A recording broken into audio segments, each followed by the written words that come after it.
Merci, Monsieur le Président. Bah, écoutez, Madame, Messieurs, merci pour vos exposés. Bon, vous l'avez tous indiqué, je crois que personne n'est ici pour contester le fait qu'une aide soit dispensée en direction de la recherche privée, mais qu'évidemment, cette question de la recherche privée ne peut pas se conjuguer avec un assèchement de la recherche publique. Cela n'aurait tout simplement pas de sens, enfin, de mon point de vue. Je crois que nous aurons évidemment, vous l'avez dit également, à regarder l'évaluation de ce dispositif au regard d'un ensemble plus vaste de dispositions qui sont mobilisées en direction de la recherche privée. Alors, moi j'aurais une question, c'est quelle analyse faites-vous du décrochage de la France par rapport aux entreprises allemandes et au fond, pensez-vous qu'il y aurait une aversion particulière des entreprises françaises à réaliser un effort d'investissement parce que j'ai cru déceler ça dans vos propos et évidemment c'est un élément de diagnostic qui est pour nous important. Considérez-vous que les grandes entreprises françaises subissent des contraintes financières que l'État devrait être à même de lever ? Il me semble que le taux de marge des grandes entreprises est supérieur en moyenne à 29%. Il y a d'ailleurs un rapport qui a été confié à l'époque au président Sarkozy qui évaluait ce taux de marge, si je me souviens bien, à 48%. Alors, est-ce à dire que les entreprises françaises, en réalité, disposent de marge de financement très conséquente en réalité. Voilà. Je voudrais que, puisqu'on a la chance d'avoir abordé la question du CNRS, qui est quand même pour nous un organisme particulièrement important dans l'ensemble du dispositif de recherche français. Et donc, est-ce que vous pourriez nous donner des éléments sur combien de CIR au titre de la recherche partenariale avec le CNRS, quelles en ont été les retombées pour le CNRS lui-même et pour la cohésion globale de la stratégie de recherche dans notre pays. Enfin, moi j'avais une question plus particulière qu'on essaye quand même à investir parce que d'un côté, elle peut sembler une mesure qui prise, qui comporte le CIR, qui peut nous paraître importante, intéressante, mais qui en même temps, au fond, peut poser question de la manière dont aujourd'hui la recherche française évolue, à savoir que nous sommes en train de passer d'une recherche ouverte à une recherche complètement dédiée au projet. C'est cette question du doublement de la mesure lorsque il y a partenariat avec un organisme public. Qu'est-ce qu'il faut faire de ça, à votre avis? Voilà pour l'instant, première série. C'est vaste. Alors, dans la première série, quels sont les volontaires? On va essayer d'alterner, on va faire l'alternance avec votre permission. Alors, Monsieur Diez a le micro. Je me lance sur le décrochage franco-allemand. Bon, en plus, je suis de l'Est de la France, donc c'est pas très loin. Donc, j'ai de la famille en Allemagne. Donc, voilà. Mais je pense qu'effectivement, il y a une mentalité qui n'est pas forcément la même entre la France et l'Allemagne. C'est clair, en Allemagne, quand vous sortez de l'université, vous êtes docteur et les gens sont déjà fiers d'être docteurs et ils font des entreprises, etc. Ça continue. Vous sortez de l'université quand vous êtes docteur. Bien souvent, si vous montrez votre carte, vous êtes docteur, les gens vous prennent pour un médecin et non pas pour quelqu'un qui sort avec un diplôme, un doctorant d'une université. C'est le vrai problème que nous avons ici en France. Et puis, le réseau... Et les liens qu'il peut y avoir entre la grande industrie, les PME, les PMI en Allemagne sont peut-être beaucoup plus forts qu'il peut y en avoir ici en France. Et effectivement, on fait confiance aussi aux PME ou PMI pour innover, pour rechercher, travailler, faire de la recherche. Peut-être qu'en France, c'est encore pas tout à fait le cas. Ça a tendance à venir et tant mieux, les choses changent. Et peut-être aussi que sur les territoires, et là, on parle peut-être aussi de ce qu'on doit faire localement. Peut-être qu'on a trop fait confiance à un moment ici en France aux grandes entreprises en essayant de leur faciliter. On a bien vu que quand il y a des crises arrivent, les grandes entreprises, on a vu la désindustrialisation de la France, mais tout ça doit se refaire par le biais des PME, des PMI, sur lequel effectivement on doit s'attacher à reconstruire territorialement, parce que c'est là que ça se joue sur les territoires, et c'est là qu'on arrivera à faire de l'emploi, parce que les grandes entreprises ont plutôt tendance à licencier, et les PME, elles, non seulement elles restent sur les territoires, elles n'ont pas tendance à délocaliser comme peuvent le faire facilement les grandes entreprises. Donc on doit effectivement accentuer ce crédit impôt recherche sur les PME, les PMI. Après, toutes les grandes entreprises ne prennent pas le crédit impôt recherche comme une opportunité financière pour détourner les fonds. Certaines jouent le jeu. Donc là aussi, il faut savoir être, quand on évalue, il faut savoir bien regarder les choses et évaluer les choses fortement. Voilà.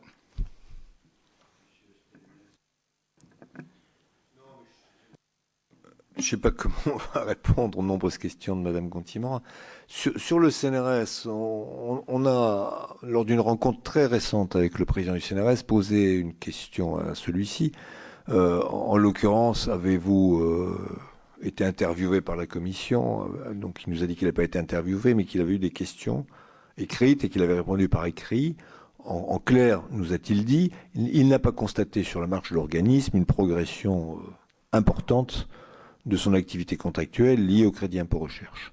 Et je veux dire, pour compléter, pour avoir été au conseil d'administration du CNRS pendant plusieurs années, je n'ai, jusqu'à relativement récemment, jusqu'à l'an dernier, je n'ai pas vu de montée significative des contrats industriels proprement dit, lors de la phase d'expansion du crédit impôt recherche. Ce qui fait que j'étais un peu étonné en lisant l'importance des déclarations qui étaient faites de crédit impôt recherche liés à des opérations transférées dans des laboratoires du secteur public.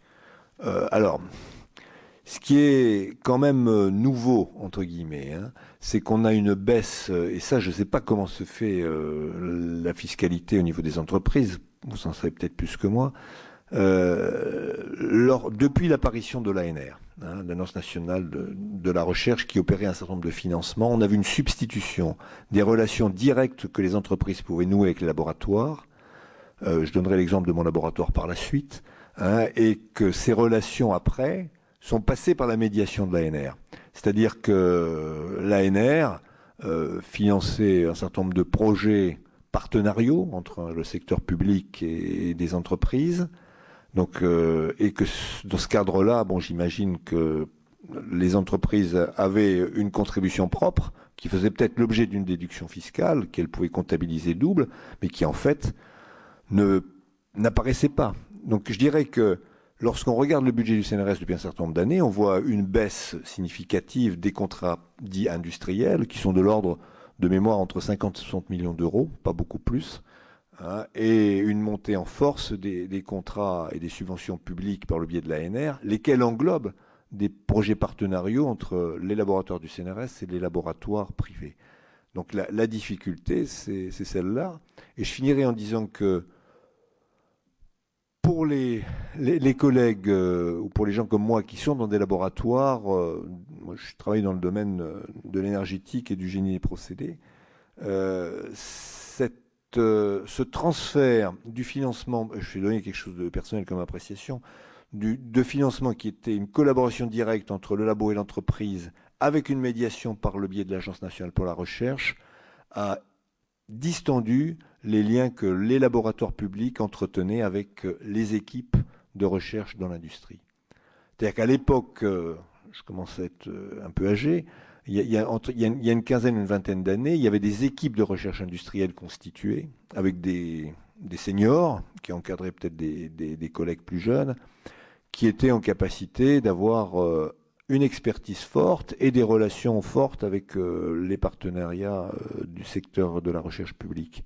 Je prends l'exemple, j'ai beaucoup travaillé avec le centre de recherche de gaz de France, avec des centres de recherche d'EDF, il y avait cette réalité-là. Petit à petit, et ces gens-là ont disparu. Ils ont été remplacés par des collègues plus jeunes qui avaient un discours d'utilisation des moyens publics pour financer les opérations de coopération.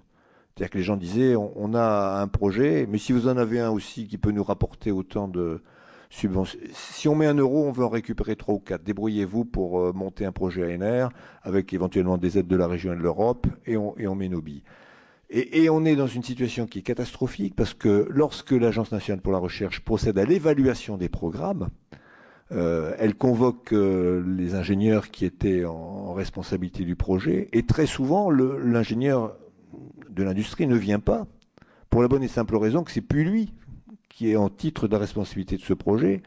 Et donc la convocation qui était partie avec l'initiateur de l'opération en 3 ans avant, arrive avec quelqu'un qui est plus là, qui est parti, qui est sur une autre mission dans la même entreprise souvent, et puis le jeune collègue qui l'a remplacé ne récupère pas ce courrier. Donc on a un espèce de délitement des relations qui peuvent être très fortes, qui sont apparues, un délitement qui est apparu dans la période récente par les biais du mécanisme de financement de recherche à projet.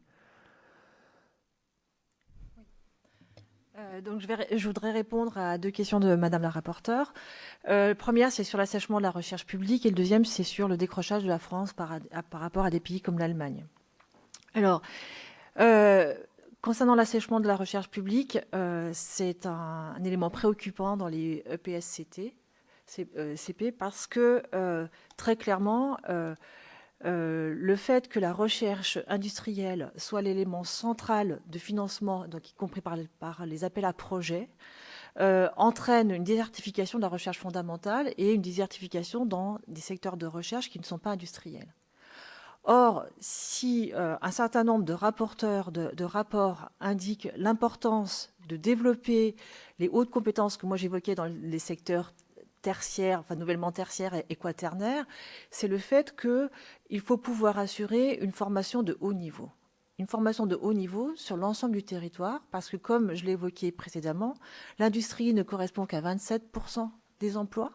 L'ensemble des autres secteurs doivent se maintenir, doivent continuer aussi à évoluer sur le plan mondial, et que tels que les financements sont actuellement orientés, on est en train de voir des pans entiers de recherche, et y compris même des non-recrutements dans des secteurs qui ne sont pas en rapport à des appels à projets, à des niches industrielles, en incompétence d'assurer une formation de qualité. Donc, sur le plan économique et social français, on peut penser que ça aura d'ici à 10 ans, 15 ans, 20 ans, des répercussions non négligeables et sur l'emploi et sur le PIB. Donc, ça c'est le premier point. Sur la question du décrochage de la France par rapport à l'Allemagne, je pense que vous allez pouvoir accéder, ou vous avez peut-être pu accéder aux vidéos du colloque national sur le doctorat qui a eu lieu donc il y a une quinzaine, 3 semaines à peu près de ça. Et c'est relativement édifiant concernant des représentants de grandes entreprises, la façon dont ils considèrent le doctorat. Ça pourrait paraître comme une caricature, mais ça ne l'est pas. Donc le premier élément, c'est qu'effectivement, un certain nombre de chefs d'entreprise ne comprennent pas la non-reconnaissance des ingénieurs au niveau international, puisqu'au niveau international, c'est essentiellement le doctorat qui est reconnu comme étant le plus haut grade et la plus haute compétence. On pourrait dire que les grandes entreprises sont dans la modernité et que nous, dans l'enseignement supérieur et la recherche, on est contre-réformistes, etc. Mais c'est quand même surprenant que les chefs d'entreprise français ne se posent pas la question de pourquoi, sur le plan international, le doctorat est reconnu. Lorsqu'ils évoquent la question d'embaucher des docteurs, effectivement, ils veulent embaucher des docteurs allemands. Pas français, allemands. Pourquoi allemands ? Dans les explications qui sont données, c'est parce que les docteurs allemands ont été sélectionnés. Contrairement aux docteurs français, issus de la formation française publique ouverte à tous. Et ce qui est relativement surprenant, c'est qu'il y a une réelle méconnaissance des chefs d'entreprise sur la valeur doctorale et notamment sur la sélection. Je vais donner un exemple du domaine dans lequel je suis, la psychologie. En première année, donc, où je suis à Rouen, 800 étudiants. Il ne reste que 80 étudiants qui rentrent en Master Pro recherche. Il n'y a que 2 à 3 docteurs par an, donc sur un potentiel initial de 800 étudiants. Il faut m'expliquer s'il n'y a pas de sélection, y compris dans les établissements universitaires, hein, pas simplement les grandes écoles. Le deuxième élément, c'est que donc un grand nombre de chefs d'entreprise ne veulent pas embaucher de docteurs, ils ne veulent toujours embaucher que des ingénieurs. Alors attention, je ne mets pas en concurrence les docteurs et les ingénieurs. Chacun d'entre eux ont des compétences complémentaires. Par contre, la capacité des docteurs en termes d'analyse critique, savoir, réflexion et cette capacité de synthèse n'est pas reconnue par la plupart des chefs d'entreprise. Je vous donne un exemple d'argument qui a été donné dans ce colloque, donc vous pourrez le retrouver, c'est de dire, en fin de compte, ce que nous faisons, c'est de dire à nos ingénieurs, puisque le problème c'est à l'international, ils ne sont pas reconnus, donc effectivement, de passer un doctorat, d'obtenir un diplôme de doctorat, parce que c'est important qu'ils puissent développer leur capacité d'expression écrite et orale.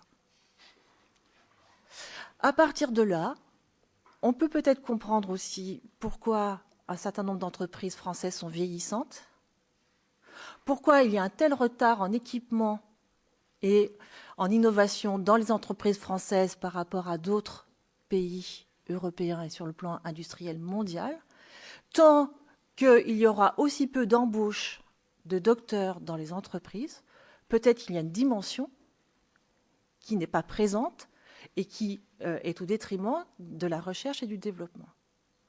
Donc je pense que le crédit impôt recherche, il doit être aussi orienté en demandant que dans ce crédit impôt recherche, il y ait des embauches de docteurs et avec un diplôme de doctorat. Alors juste une petite précision, le monde économique et social, l'économique est très présent maintenant dans les universités, au travers des statuts, dans les regroupements communs, etc., y compris dans les collèges doctoraux, la formation doctorale. Il faut savoir que maintenant, il est entré par la loi ESR, par l'arrêté doctorat qui va bientôt sortir, la possibilité de faire une thèse donc par apprentissage, par validation des acquis, et bien évidemment, quels vont être les bénéficiaires de ce dispositif? Ce sont les ingénieurs qui feront valoir ces acquis d'expérience et qui, au lieu de faire les 3 ans minimum, feront 2 ans et quelques de formation, avec, si c'est par apprentissage, quasiment aucune formation à la recherche fondamentale. Et c'est elle qui est également centrale dans le renouveau au sein des entreprises. Voilà, j'en ai terminé.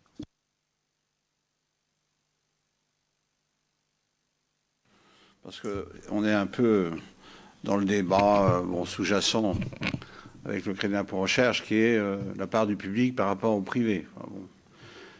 Je suis totalement d'accord avec vous sur la situation il y a 10-15 ans, sur le rapport des doctorants et des ingénieurs. Mais aujourd'hui, je suis persuadé que le CSE est le seul vecteur qui existe pour introduire un peu plus des doctorants dans les entreprises qui, hormis ce dispositif fiscal, n'en aurait aucun.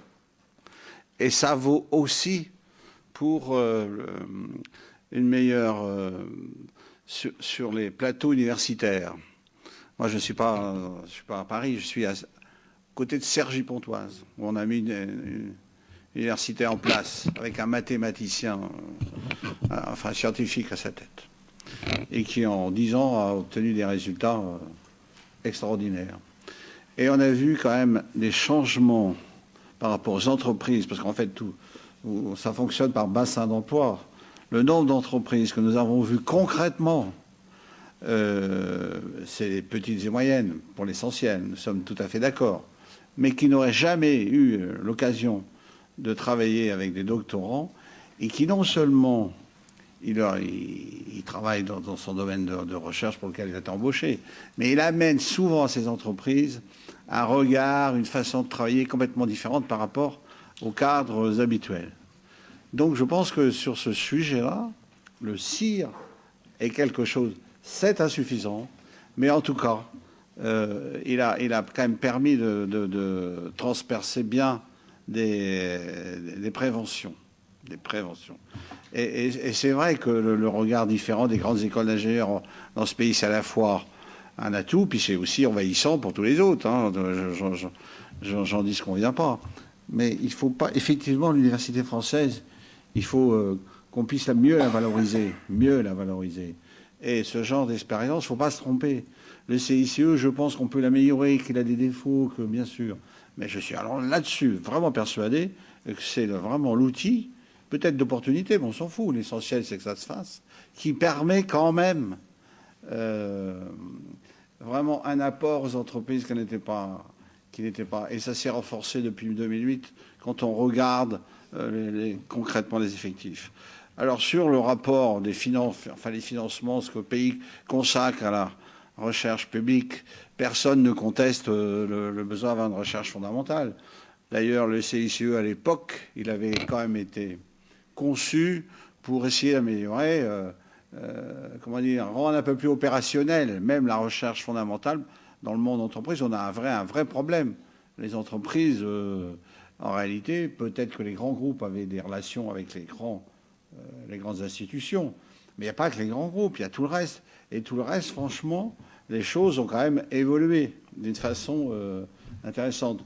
Alors je n'interviens que sur ce petit volet qui me paraît, parce qu'on a tous les uns les autres des choses qui vous intéressent, et on a tous aussi des expériences. Et les expériences, c'est quand même du vécu, du concret. Alors bon, alors actuellement, public-privé, c'est 60-40. Est-ce que c'est le bon chiffre, le bon rapport? J'en sais rien, c'est aux candidats des responsabilités essentielles qui doivent le dire. Mais je crois qu'il ne faut pas opposer systématiquement les choses. Il faut aussi, au contraire, rapprocher tout ce monde. Voilà. Mais il y aurait beaucoup de choses à dire. Vous n'avez pas répondu, d'ailleurs, Madame la rapporteure, sur combien l'Allemagne sont les marges. En France, c'est même pas 29, les entreprises françaises. Alors évidemment, entre celles du 440 et les autres, il y a des deals il y a des fossés. Mais n'empêche que c'est à peine 29 et l'Allemagne, c'est 12% de plus. 12% de plus. Donc ça leur permet quand même un volant sur les investissements. Et c'est tout le problème des investissements des entreprises de ce pays. Ce sont les marges. Et les marges d'investissement, ce n'est pas que l'investissement matériel, les machines-outils, etc. Il y a aussi l'investissement recherche, qui en plus dans ce pays, quand on regarde bien les choses, comme l'économie et pour l'essentiel, les investissements, hormis le 440 qui a accès aux marchés internationaux, mais les autres entreprises, pour l'essentiel, 90% des investissements sont faits dans le cadre bancaire, qui est un vrai problème de ce pays. Parce que quand vous avez un dossier avec X% recherche-développement, le banquier en général, il l'écarte. La recherche-développement, il dit débrouillez-vous avec qui vous voulez. Alors c'est un vrai problème. Je ne dis pas systématiquement, mais c'est culturel comme ça. Alors pour toutes ces raisons, il faut bien réfléchir pour une meilleure utilisation, mais sûrement pas pour sa suppression. Parce qu'en réalité, si on le supprime du jour au lendemain, je peux vous dire que ça va être la cata dans beaucoup de PME, PMI, etc. Bon. Alors les grands groupes, ouais, non, mais enfin, bon, il ne faut pas faire un discours trop... bon, parce qu'en réalité, il faut quand même dire tout ce qui se dit. Tout ce qui se dit. Non, mais moi, je suis le président, donc j'ai tous les retours de toutes celles et toutes celles qui sont directement concernées, les entreprises, comme les chercheurs d'ailleurs. Et il faut faire attention, même dans l'expression qu'on peut avoir sur ces sujets-là. Bon, voilà, parce qu'après, ça affole tout le monde. Ça dissuade même des investisseurs de dire ben, ils vont remettre en cause. Le problème de ce pays, c'est la fiscalité, elle change toujours. Il n'y a aucune lisibilité. Donc il faut faire un peu attention. Mais si, il y a aucune...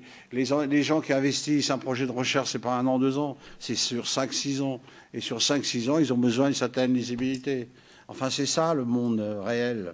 Le monde réel dans lequel moi j'ai l'impression de vivre.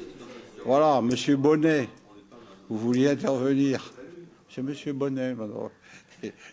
Merci. Juste quelques petites remarques. D'abord sur la question de l'emploi des docteurs. Je pense que là, on est tous d'accord sur ce problème-là. Comprenant de la non-reconnaissance du diplôme de docteur. C'est en cours d'évolution, je pense aussi, mais beaucoup trop lente. Et il me semble que ça ramène à une réalité historique beaucoup plus lointaine, qui est que l'université française, dans l'entre-deux-guerres, a raté le tournant d'industrialisation du pays. Bon, et on vit avec ça. Et bah oui, c'est ce qui a créé.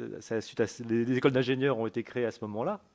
Dans des domaines que l'université ne traitait pas. Mais bon, ça c'est de l'histoire ancienne, disons. Le problème, c'est comment on fait maintenant pour faire comprendre aux entreprises qu'un docteur nouvellement diplômé, c'est quelqu'un qui a déjà plusieurs années d'expérience professionnelle de recherche derrière lui, puis c'est ce qu'il a fait. Ça, c'est effectivement des problèmes qu'on a, qui sont au centre de nos préoccupations de syndicats d'enseignement supérieur. Une des possibilités qui avait été évoquée au Sénat même a été une proposition d'amendement visant à plafonner la prise en compte des charges de personnel en proportion du nombre de personnel, enfin des charges de personnel liées à des docteurs. Donc en gros, le nombre de docteurs devenait un curseur qui permettait de définir l'ensemble des dépenses de personnel éligibles. C'était un amendement présenté par M. Gattelin, je crois, lors de la dernière loi de finances qui n'avait pas été adoptée. Alors je ne sais pas si c'est la solution, mais il faut peut-être sans doute trouver des solutions pour aider les entreprises à franchir le pas. Voilà. L'autre remarque que j'avais, c'était d'aller dans le sens de celle de M. Steinmetz, c'est que dans les organismes publics de recherche, il n'y a pas que le CNRS, il y a 6 EPST, le CNRS n'en est qu'un parmi eux. Les retombées du CIR sont très difficiles à quantifier. Voilà, c'est ce que j'avais indiqué dans mon propos liminaire. Mais il y a toujours des intermédiaires qui ne sont pas forcément l'ANR, qui peuvent être aussi des sociétés d'accélération de transfert technologique, qui peuvent être d'autres types de fondations. Donc là, on a besoin, je pense que même nous, syndicats de la recherche, on serait preneurs de données plus précises que peut-être vous pourrez exhumer, faire mettre au jour, parce que bien souvent, on ne les a pas. Qui est surtout rapporteur de la Commission des finances du budget de la recherche. Voilà. Alors, non, c'est vous qui... Ah bon, allez-y, monsieur. Vous le connaissez, celui-là. Oui, je crois qu'il ne faut pas schématiser le débat. Personne n'a demandé la suppression du CIR. Par contre, le problème peut se poser pour les grands groupes. Je veux dire, pour les PME, je crois que tout le monde est à peu près d'accord que même s'il y a des problèmes, il faut le garder. Le problème est de savoir est-ce que le CIR est la meilleure façon d'aider l'industrie. Et par exemple, un collègue qui a développé l'idée que le gouvernement a proposé un certain nombre d'objectifs nationaux en matière économique. Pourquoi ne pas reporter une partie du CIR sur des choses comme ça? Moi, je ne me prononce pas sur le montant. Je dis simplement que le CIR tel qu'il est, et j'ai donné les chiffres, n'aboutit pas.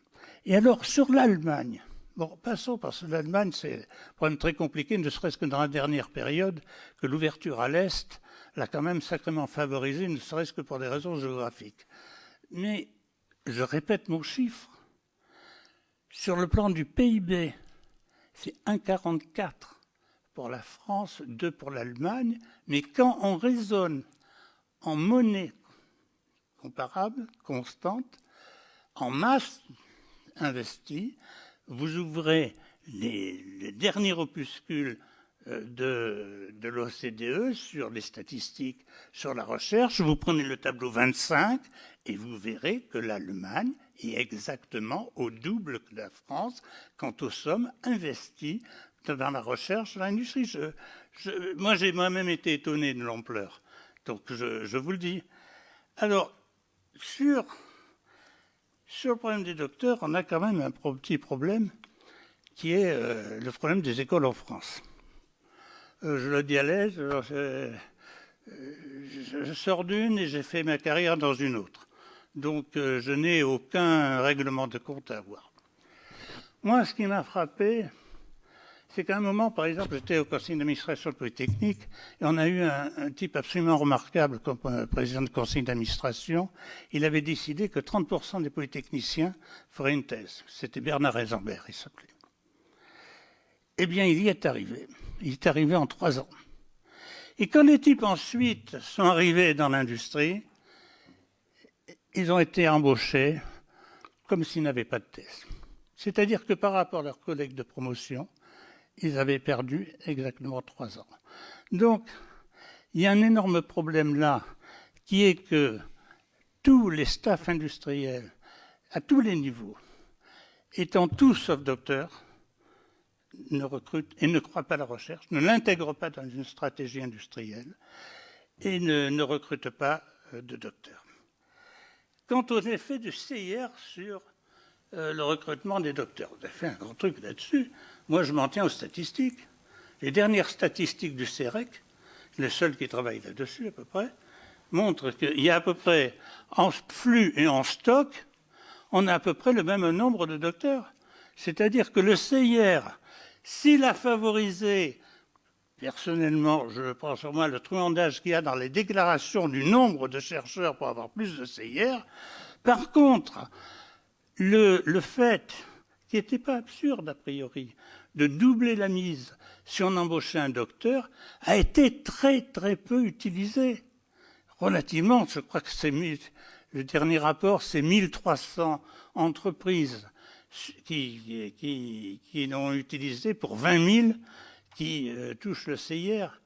C'est-à-dire que sur ce problème des docteurs, le CIR, à mon avis, n'apporte pas de solution. Enfin, sur les coopérations, moi je pense qu'il y a une illusion que tout se règle par le fric. Moi je pense que les coopérations publiques-privées marchent bien quand elles se font d'égal à égal, quand elles se font dans un intérêt réciproque. Et ce qui se passe quand on met du fric comme ça, en plus, alors les gens sont très contents de le recevoir, hein, je ne le dis pas, c'est que simplement, étant donné qu'il y a le secret industriel, l'industrie ne sous-traite pas ce qui est intéressant. Elle sous-traite dans ses rapports des choses que, bon, elle essaierait bien, elle verrait bien, elle le tente un peu, ou elle regarde une diversion. Mais le cœur du problème, et moi je la comprends, hein, il y a le secret industriel, c'est facilement contourné. Donc, autant je suis favorable à encourager les rapports publics-privés, autant je pense que le faire sous cette forme-là, tout comme pour les docteurs, n'est pas une forme efficace. Et d'une manière générale, j'en reviens à mon point, que sauf pour les PME, je crois qu'il faut entièrement revoir le CIR et quitte à le consacrer, le développement de la recherche publique, de l'emploi public est quelque chose qu'il faut prendre en compte.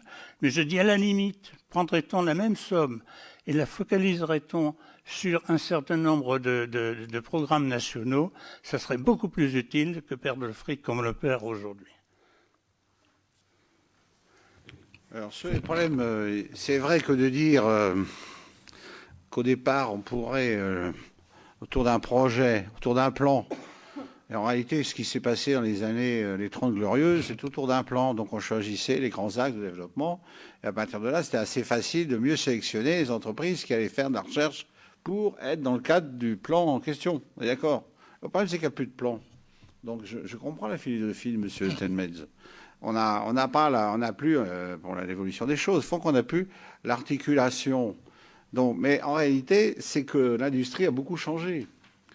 Les grands axes, bon, l'aviation, le nucléaire, les transports rapides, etc. Bon, c'est 5-6 grands secteurs. Aujourd'hui, vous ne pouvez pas... moi, je pense qu'un grand pays comme le nôtre doit être capable de construire des voitures, des bateaux, et pas de problème. Mais il doit pouvoir faire face à toute cette demande et être en capacité de le faire, et pas forcément du low cost. Mais c'est un vrai problème qui nous dépasse aujourd'hui. Je comprends très bien que le CNRS est associé au tel développement, telle autre institution, tel développement dans le cadre du plan, et c'était plus facile de dire on va aider avec des crédits d'État ceux qui est dans le cadre du plan. Voilà. Mais maintenant, on a une société beaucoup plus éclatée, avec une multitude de services. En réalité, il y a 30 ans, il y avait 500 produits dans un magasin, et aujourd'hui, il y en a 50 000. Donc, ça donne une idée assez rapide des choses. Et il est vrai que dans le cadre de l'enquête, hein, tout ça pour égayer votre raisonnement, Monsieur Stenhetz, je pense que le CNRS reste une institution utile. Je ne discute pas, au contraire.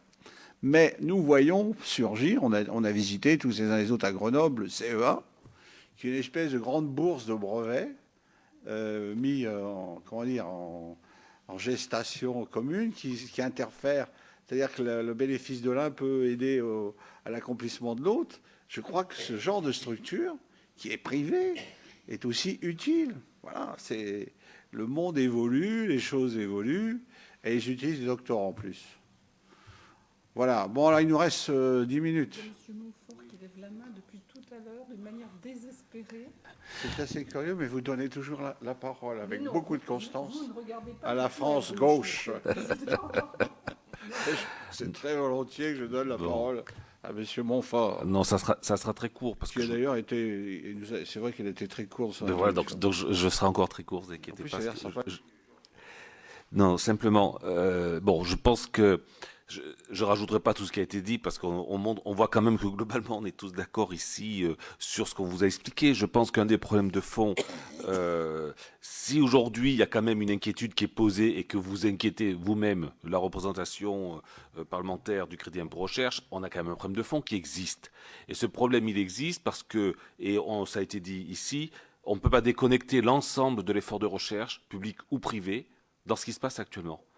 Alors, personne ici n'a demandé la suppression de l'aide publique ni du Crédit Impôt Recherche aux entreprises en termes de recherche, à partir du moment où c'est vraiment un axe recherche, alors bien sûr recherche-développement, mais je pense que là, on a une crise qui est sur l'ensemble.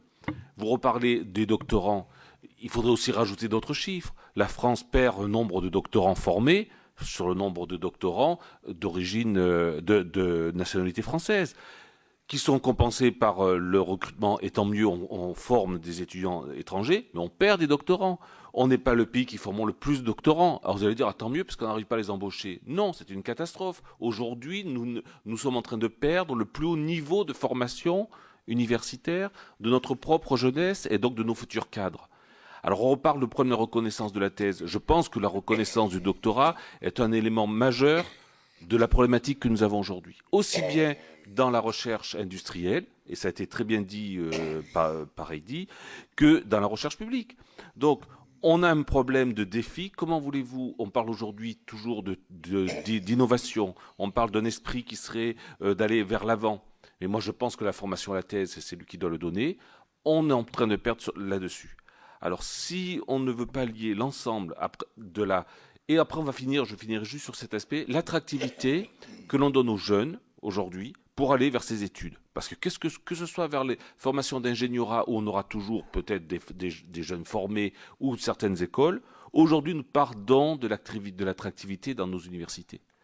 Parce que voient les jeunes? On parle beaucoup du Crédit Impôt Recherche, tout le monde est au courant de ce chiffre, parce qu'il est devenu énorme.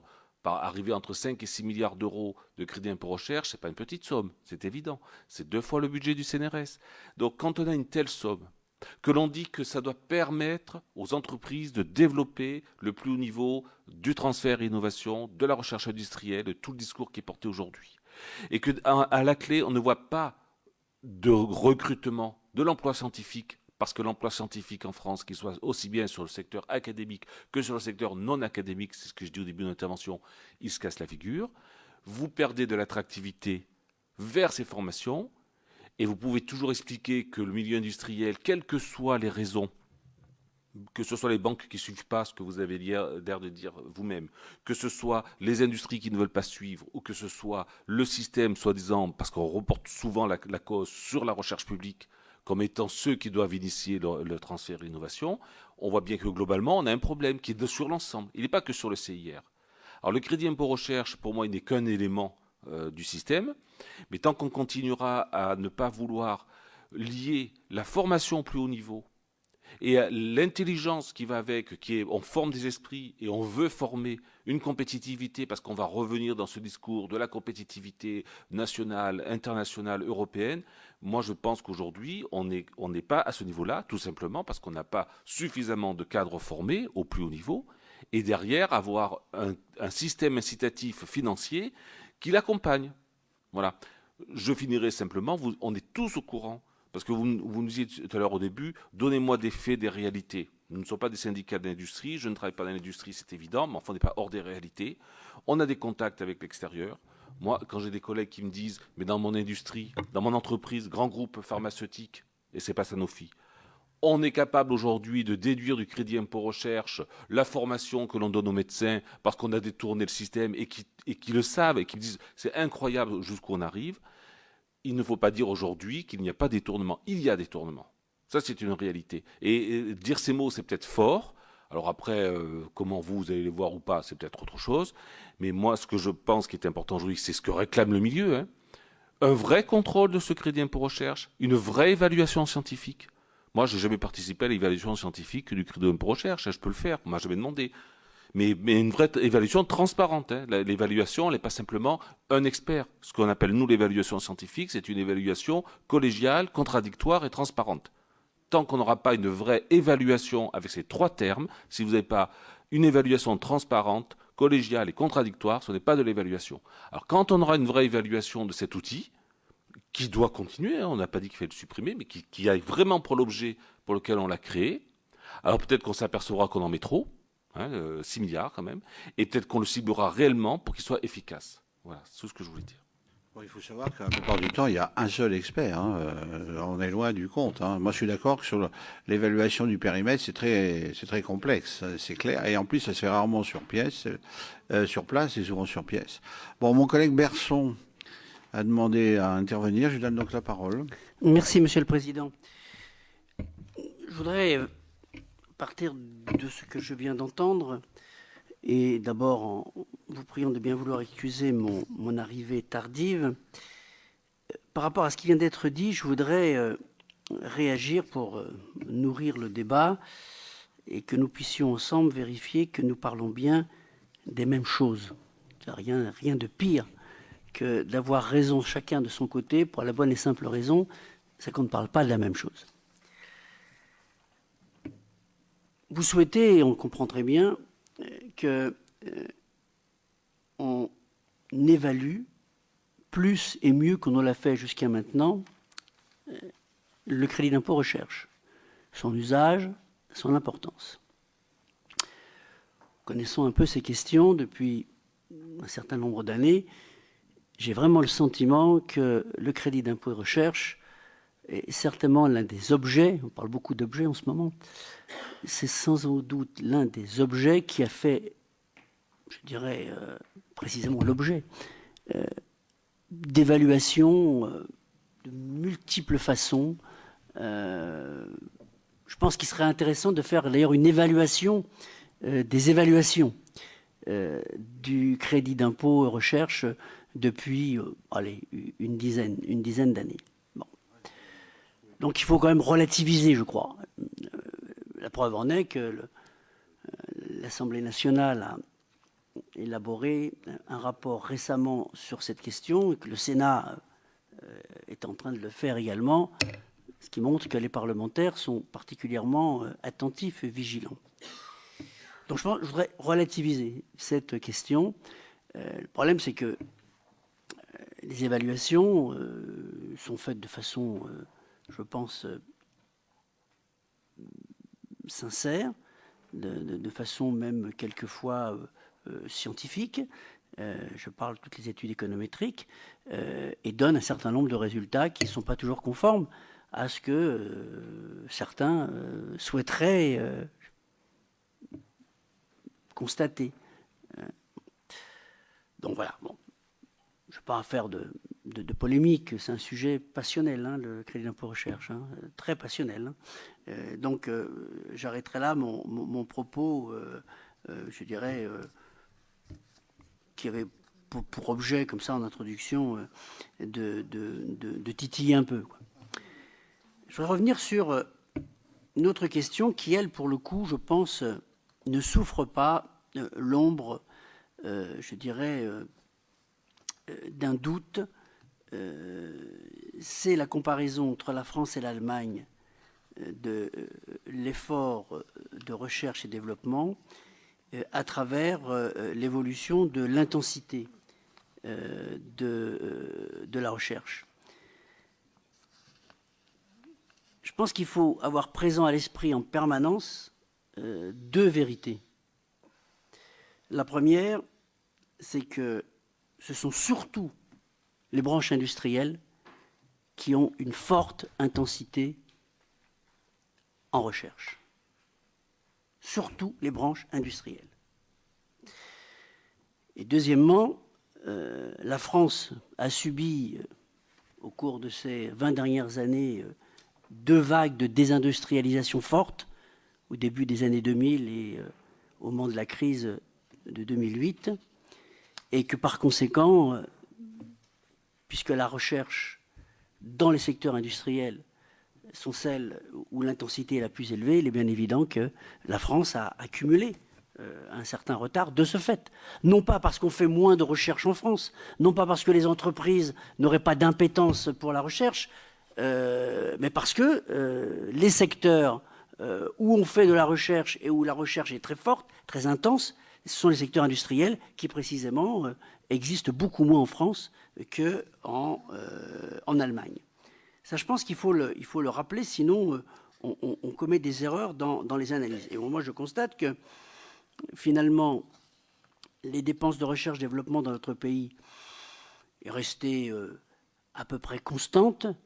Bon, une légère augmentation, si je prends toujours le critère de l'intensité de la recherche, on est passé d'un 34 en 1997 à 1,44 en 2012, donc c'est une légère progression.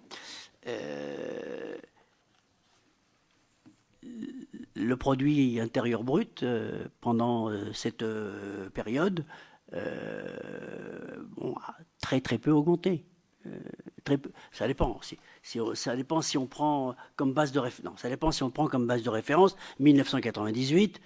On va, je pense, en 2015, arriver à peu près au niveau de 90, au niveau de 2008, pardon. Si on remonte à 97, bon, l'évolution n'est pas tout à fait la même. Mais en gros, la dépense de recherche est restée relativement stable, alors qu'on a connu une stagnation du produit intérieur brut, et cependant, dans certains secteurs d'activité, les dépenses de recherche ont fortement augmenté, notamment dans le secteur industriel. Deuxième point sur lequel je voulais intervenir concerne l'emploi scientifique, et l'emploi scientifique dans le secteur privé. Le secteur scientifique dans le secteur privé a quasiment été multiplié par 2 entre 1998 et 2012. Je dis bien dans le secteur privé. Dans le secteur public, il y a eu une légère baisse, très légère. Mais dans le secteur privé, l'augmentation a été très forte. Et l'emploi, quand je parle de l'emploi scientifique, je parle surtout de l'emploi des chercheurs. Pour ce qui concerne les ingénieurs et techniciens, la hausse a été plus faible. Il y a eu une hausse, mais elle a été plus faible. Donc il faut avoir quand même présent à l'esprit ces chiffres. Alors je ne dis pas qu'il n'y a pas un problème d'emploi scientifique aujourd'hui et surtout dans les 5 ans qui viennent, ça c'est vrai, pour des raisons démographiques, pas uniquement, surtout des raisons démographiques, mais pas uniquement, et que c'est un sujet de préoccupation. Ça l'est pour les parlementaires, ça l'est aussi pour le monde scientifique. Je crois savoir que c'est un sujet auquel le gouvernement est également très sensible, même si je peux comprendre que vous soyez impatient par rapport à des décisions qui tarderaient à venir. Voilà, quelques réflexions sur le crédit d'impôt recherche et sur les dépenses de recherche et développement dans notre pays. Réflexions, je dirais, que j'aime bien reformuler de temps en temps, car bien souvent, je m'aperçois qu'on ne parle pas tout à fait des mêmes choses. Et par conséquent, il est difficile de se comprendre et surtout difficile de faire évoluer la réflexion des uns et des autres. Bien, merci, monsieur, mon cher collègue. Je donne la parole à un rapporteur qui va balayer et puis vous conclurez, mais rapide, parce qu'on a maintenant jusqu'à 16 heures après ça, il y a d'autres auditions. Vous dire qu'on est toujours en lien par écrit et que si vous avez des compléments d'informations, d'éléments d'arguments à nous communiquer, ça sera avec grand plaisir. Il y a un sujet qu'on a très peu abordé, c'est la question de l'optimisation fiscale des aides R&D et des produits de la R&D. Et il aurait évidemment fallu s'appesantir plus longuement sur ce que vous disiez, Monsieur Audier, sur la question de l'intensification de la R&D comme preuve d'efficacité du dispositif SUR et dans un contexte de développement industriel, d'offres productives complètement bouleversé. Mais peut-être que tout ça peut être fait par écrit. Parce que vous voyez bien que 2 heures, c'est excessivement court. En tout cas, sachez que ce rapport va être un élément contributif d'une évaluation à nouveau du dispositif dans l'état d'esprit qui est le nôtre, évidemment, et que nous avons rappelé d'entrée et en dehors, évidemment, de toute polémique. Alors, merci. vous avez 1 minute, monsieur Christoffel, pour conclure. Vous allez conclure.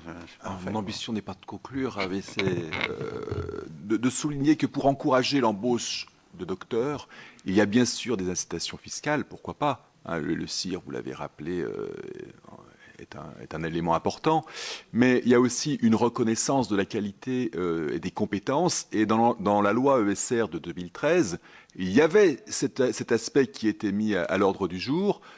Aujourd'hui, la reconnaissance du doctorat dans les conventions collectives, en effet, tarde. Il semblerait que le CNPF soit un petit peu réticent actuellement à le mettre en œuvre. Mais par contre, l'administration, elle pourrait quand même le faire. Hein, et la reconnaissance dans la haute fonction publique serait un signe fort. D'accord, que ce soit dans les différents domaines, bien sûr, doctorat industriel, mais aussi en économie, en droit, et que j'en passe, d'accord, dans différentes disciplines, afin de valoriser ce haut niveau de formation à la hauteur où on valorise d'autres formations. C'est une très bonne remarque, et nous ne manquerons pas de la signaler, et même de la signaler vraiment à tutu personné. Voilà, il y a la première partie cet après-midi se termine. Merci aux uns et aux autres de vous être déplacés, d'avoir été patients et de s'être écoutés, ce qui est quand même important. Voilà, merci monsieur.